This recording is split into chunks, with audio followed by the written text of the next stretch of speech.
That's gonna be in the review now. I hope you know.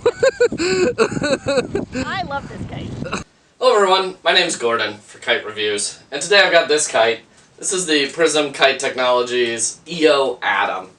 And, you know, I've often described myself as a bit of a Prism fanboy, and if Prism has a kite in a genre, I will probably go out and buy it, because I like their build quality, and their use cases are just really, really conducive to the way that I like to fly kites. And so, I bought this when I bought my flip kite, which, if you want the review of the flip kite, go to last week's episode. Loved it. Short story. But this one I bought at the same time, and for the same reason. Like I said, I spend a lot of time on frozen lakes up here in Minnesota, and it's real annoying to be real finicky while assembling a kite. And so, if you have a kite that you can just have on a reel in the trunk of your car, and you just pull it out, and boop, you can fly it, that's just really nice, it turns out. And this fits that bill to a T, right? It's small, it packs up small. This is the packaging, by the way. Also, like the flip kite, it doesn't come with any external packaging, which is a bit of a problem. However, it doesn't have like a 3-foot long bridle either. It just has just a little bridle right here. And so it doesn't get tangled as easily as the flip kite. So in like lots of ways, you're like, oh wow, hey, this is cool. It's rainbow, easy to assemble, you know, doesn't get tangled on things, doesn't need packaging, you know, is affordable. I think they come for about $35, $37, something like that. Hey, this is a winner, you know? It's a Prism. It's got to be good, right? It's not. It's not. The complimentary way that I'm going to describe this is if you really enjoy a lively kite that doesn't work most of the time, and that is a fun experience for you, this is a good kite for you. If you are like one of those problem-solving people who really wants to figure out what conditions and what way to make a kite fly, this is probably a good kite for you. If you don't want that, don't buy this kite. Okay, so here's the story. I've had this kite for like over 3 months now, significantly. I bought it in December. And the number of times I've actually gotten it to fly, I can count on one hand. And I can count on nothing the number of times I've gotten it to fly without, like, as is. Basically what happens is, if I don't put a big-ass tail on this thing, it just goes up, and as soon as there's any tension on the line, it just crashes to the right. It crashes into the ground. Every time. Whether that be tension from you pulling on it, or tension from just like the wind changing slightly.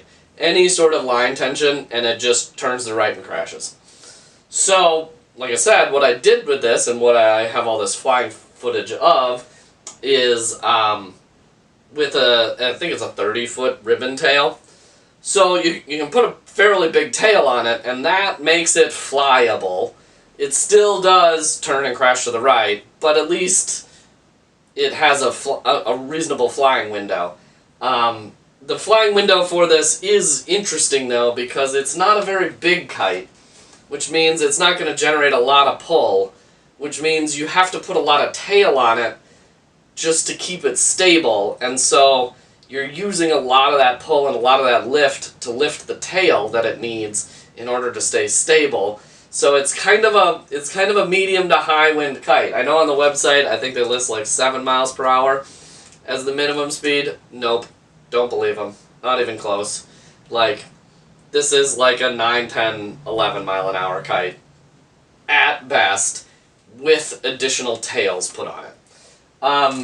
So you can just add this tail. The way I did it is there are these fiberglass, you know, stiffening rods that, like, create the shape. And you can just hook it on the back here. And it will stay. And it will pull just directly on the back of the kite. And that will help it be more stable. Like I said, even with that, it still can be a frustrating kite to fly. So, I really, like I said, my complimentary take is if you want to have a kite that's kind of a puzzle and that you really want to work on to try and figure out a way, and if that's a rewarding experience for you, then I think this kite's pretty good for you. If you want to just throw up some kites on the beach and relax, this is not the kite for you. And where you are in that spectrum of kiter, I think this is far more on the problem-solving side. It's even more problem-solving than I want to be with my kites, and I enjoy a little bit of a problem-solving kite. Like I said, I really like the flip kite. I think the flip kite was great. And they're the same price, and they're both rainbow. Just buy the flip kite, guys. If you're looking for a strange, cool kite that is very unique and flies well and like has some interesting special attributes, skip both this and the EO6 and just go straight to the flip kite. The flip kite's where it's at. Speaking of the EO6, which has a lot of similar issues to this one, maybe we can get it on the show because a friend of mine has one. He calls it the frustration cube because it's very frustrating to fly. So I started calling this the frustration rainbow broccoli, which I think is a fitting name for this thing. Anyway, I am going to put this away after my review, and I'm not going to fly it for, hopefully, months. And instead, I'm going to fly the flip kite. So go watch my review of the flip kite, and go buy yourself one of those. It's a much, much better kite than this one, also from Prism. And thus, hopefully, my Prism fanboy credentials can still be held in good esteem by you guys. It's important, you know. Anyway, with that, my name's Gordon for Kite Reviews. Thanks for watching.